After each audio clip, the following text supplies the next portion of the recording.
സത്യം വിളിച്ചപ്പോ എനിക്ക് വീടും പൂട്ടി ഇങ്ങോട്ട് വരാൻ തോന്നിയത് ഭാഗ്യം.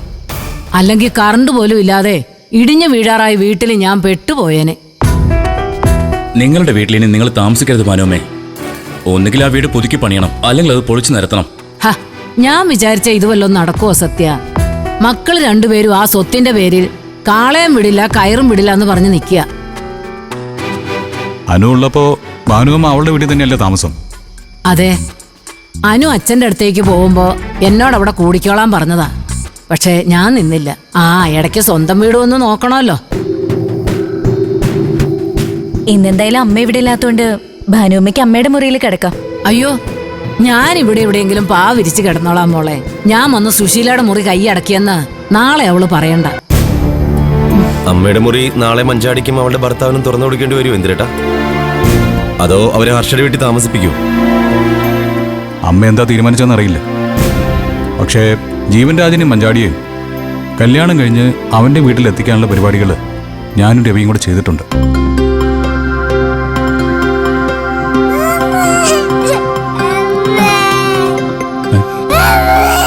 സോന അവിടെ നിന്നോ, മോളെ ഞാൻ പോയി നോക്കിക്കോളാം.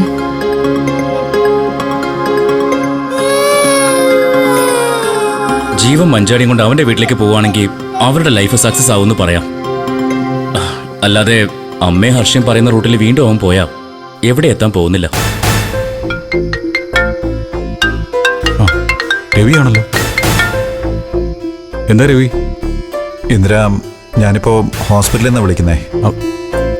എന്തു പറ്റി? ഹർഷയ്ക്ക് എന്തെങ്കിലും? ഏയ്, ഹർഷയ്ക്ക് കുഴപ്പമൊന്നുമില്ല.